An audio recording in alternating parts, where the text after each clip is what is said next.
Hello everyone, ఎలా ఉన్నారండి అందరూ? నేను కూడా అల్లా దయ వల్ల చాలా బాగున్నాను. ఇవాళ ఒక కొత్త రెసిపీతో మీ ముందున్నానండి.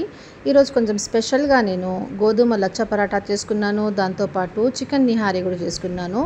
చేయడం అయితే పూర్తయిపోయింది. ఇంకా టేస్టింగ్ టైం అండి. టేస్ట్ కూడా చూసేసి ఎలా ఉందో మీకు చెప్పేస్తాను. ఒక ముక్క లచ్చ పరాటా తీసుకొని నేను ఈ చికెన్ నిహారీలో ముంచుకొని తింటే చాలా ఎమ్మీగా అనిపిస్తూ ఉంది నాకు. రెసిపీ మీతో షేర్ చేస్తున్నాను. చూసి ఎలా ఉందో తప్పకుండా ఒక లైక్ ఇచ్చి నాకు తెలపండి.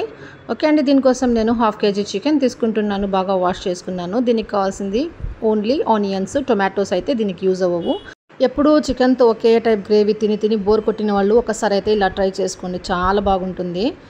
ఓకే అండి. నేను ఆనియన్స్ తీసుకున్నాను కదా, దాన్ని పీల్ ఆఫ్ చేసేసి సన్నని పొడుగాటి స్లైసెస్ లాగా కట్ చేసుకున్నాను. ఇలాగ 2 ఆనియన్స్ కట్ చేసుకున్నాక మిగతా ప్రాసెస్ చేయాలి. బట్ దానికంటే ముందు ఇప్పుడు నేను గోధుమ పిండి అయితే కలిపి పెట్టేస్తాను. అది కొంచెం సేపు రెస్ట్లో ఉంచినామంటే బాగా వస్తాయి లచ్చా పరాటాస్. అందుకని గోధుమ పిండి తీసుకునేసి మిక్స్ చేసుకుంటున్నాను. ఎప్పుడు కానీ చపాతీస్ కానీ పరాటాస్ కానీ చేయాలనుకుంటే అట్లీస్ట్ 15 మినిట్స్ మనం దాన్ని కలిపి పెట్టేసినామంటే చాలా సాఫ్ట్గా స్మూత్గా వస్తాయి. నెక్స్ట్ డే వరకు కూడా బాగుంటాయి ఇవి. సో మొత్తానికి పిండి అయితే కలిపేసానండి. ఇంకా రెస్టింగ్ కోసం పెట్టేశాను. ఈలోగా నేను ఒక కడాయి పెట్టుకునేసి కొంచెం ఆయిల్ తీసుకున్నాను. ఇందాక కట్ చేసుకున్నాను కదా ఆనియన్ స్లైసెస్, అదంతా ఇందులోకి ట్రాన్స్ఫర్ చేసేసి లైట్ గోల్డెన్ బ్రౌన్ వచ్చే వరకు ఫ్రై చేసుకుంటాను. ఆ తర్వాత చికెన్ క్లీన్ చేసి పెట్టుకున్నాను కదా, కొంచెం పెద్ద పెద్ద పీసెస్ లాగానే తీసుకోవాలి మనం చికెన్. ఆ చికెన్ పీసెస్ అన్నీ ఇందులోకి ట్రాన్స్ఫర్ చేసేసి కొంచెం సేపు ఫ్రై చేసుకునేసేయాలి. ఈ చికెన్ నిహారీలో మనము జింజర్ గార్లిక్ పేస్ట్ కానీ టొమాటోస్ కానీ ఏం యాడ్ చేయము. కొంచెం డిఫరెంట్ ప్రాసెస్, చాలా బాగుంటుంది. ఒకసారి ట్రై చేయండి. ఇప్పుడు యాడ్ చేసిన చికెన్కి మనం కొంచెం సాల్ట్ కూడా యాడ్ చేసేసి ఇంకా కవర్ చేసి పెట్టేస్తే కొంచెం సేపు మగ్గాలి అదనమాట. ఈలోగా నేను ఒక పేస్ట్ తయారు చేసుకోవాలి.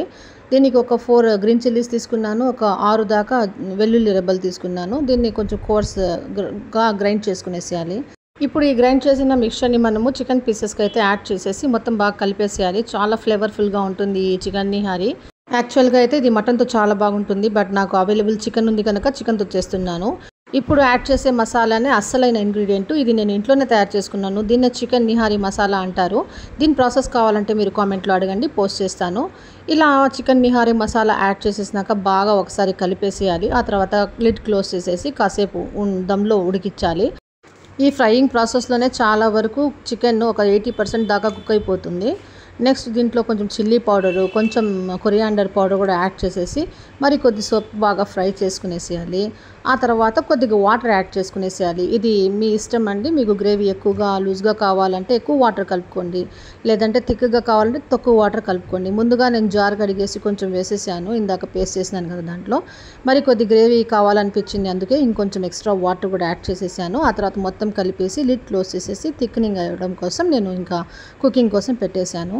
ఇప్పుడు ఇందాక కలిపి పెట్టినాను కదా, ఆ పిండితో బాల్స్ లాగా రెడీ చేసుకున్నాను. దానికంటే ముందు ఒక చిన్న పని, గోధుమ పిండి కొద్దిగా తీసుకుని వాటర్లో కలుపుకునేసి స్లరీ లాగా చేసుకునేసి ఇందాక మనం కుకింగ్ కోసం ఉంచాం కదా ఆ కర్రీలో అయితే ఈ గోధుమ పిండి యొక్క స్లరీని కలిపేస్తే ఈ చికెన్ నిహారీకి యూనిక్ టేస్ట్ వస్తుంది. మరి ఇంకొక 5 మినిట్స్లో అయితే ఇది రెడీ అయిపోతుంది. దీన్ని ఇంకా కవర్ చేసి పెట్టేస్తాను. ఇప్పుడు నేను లచ్చా పరాటా తయారు చేసుకోవడం కోసము డో యొక్క ఒక్కొక్క బౌల్ తీసుకునేసి బాగా పల్చగా రుద్దేస్తాను దాన్ని. ఇవి ఎంత పల్చగా చేస్తే అంత బాగా దాని యొక్క పొరలు వస్తాయన్నమాట. నెక్స్ట్ కొంచెం ఆయిల్ అప్లై చేసేసి ఈవెన్గా అప్లై చేసేసి సన్నని స్ట్రైప్స్ లాగా కట్ చేసేసి ఆ స్ట్రైప్స్ అంతా ఒకదాని మీద ఒకటి పేర్చుకుంటూ మనము రోల్ చేసేసేయాలి. ఆ తర్వాత పరాటా లాగా మనము రోల్ చేసుకునేస్తే ఫ్రైయింగ్ కోసం పరాటాలు రెడీ అయినట్టే. ఇంక మనం ఘీ కానీ ఆయిల్ కానీ వేసుకునేసి ఫ్రై చేసుకునేస్తే లచ్చా పరాటా అయితే రెడీ అండి. ఇంకా మామూలుగా అయితే నేను పరాటాస్ అసలు చేయను, మామూలుగా చపాతీ టైప్లో చేసేస్తాను. ఇలా పాయలుగా చేయను అనమాట. ఎప్పుడన్నా ఇంకా తినాలనిపిస్తే ఈ ప్రాసెస్లో చేస్తాను. ఇది కొంచెం టైం టేకింగ్ ప్రాసెస్ కనుక ఇది నేను అవాయిడ్ చేస్తాను. అంతే అండి. పరాటాస్ వేడివేడిగా రెడీగా ఉన్నాయి. ఇంకా చికెన్ నిహారీ కూడా రెడీగా ఉంది. మీకు టేస్ట్ చేసి చూపిస్తాను. ప్రాసెస్ నచ్చింది అని మీకు నచ్చింది తప్పకుండా ఒక లైక్ అండ్ కామెంట్ తప్పకుండా ఇవ్వండి. Thanks for watching. బాయ్.